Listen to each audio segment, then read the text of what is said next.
Welcome back. We closed the last lecture video asking what it is you are paying for in these fees. And ideally, in an actively managed fund, you're paying for this person who knows the market better than you or I to invest for you and their expenses. But the problem is you're paying these fees regardless. So suppose I think that Mark Mulholland is really smart, really understands the market. Mark Mulholland was that investment fund manager we saw in the last video. Suppose that I think he's really good at making money in the market. I might be willing to pay these fees, but the problem is I pay these fees no matter what. And I have no guarantee of how this investment is doing. And if he does a really bad job, he's still earning money off of my fees. So what I want to know is, what about people who don't have expertise? What if people were picking stocks at random? What if monkeys were running mutual funds?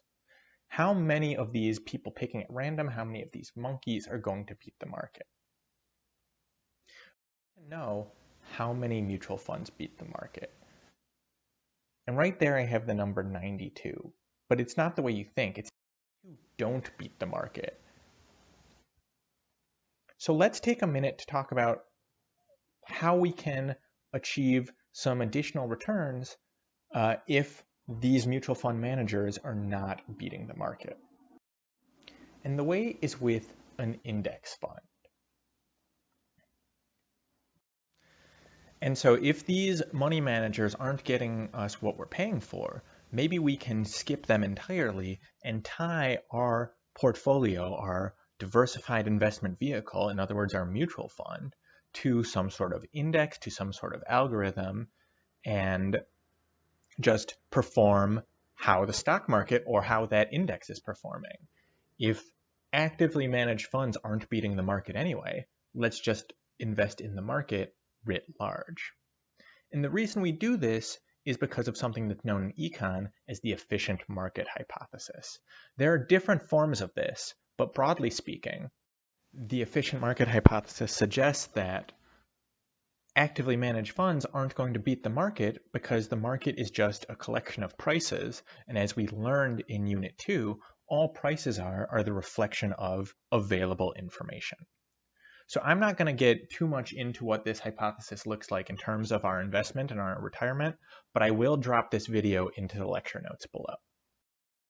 This idea has really been put forth by John Bogle at Vanguard, who suggests that if these actively managed funds aren't beating the market anyway, why should we try to beat the market? Why don't we just try and match the market? And in the process, we won't charge you these additional fees for that active money management.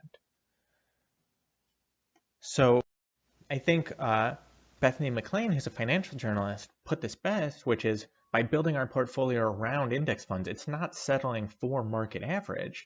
It's just refusing to believe that Mark Mulholland, that guy we saw managing funds in a previous lecture, that he is able to do something that historically 92% of people aren't able to do, which is beat the market. It's refusing to believe in magic.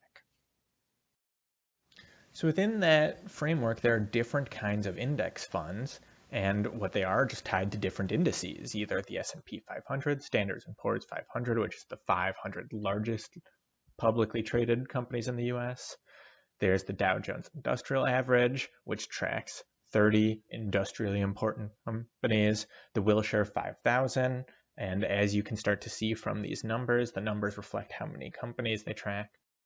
But what they look like is just the market over time. And again, these numbers are a little outdated because they're from last fall.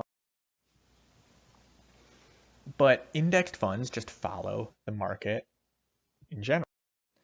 And the prices of these index funds update at the close of business, with the new values reflecting the values of the underlying stock. Buying the index just means buying everything in that index. And with that, we will close out this mini lecture video. We'll come back with the last one in just a second.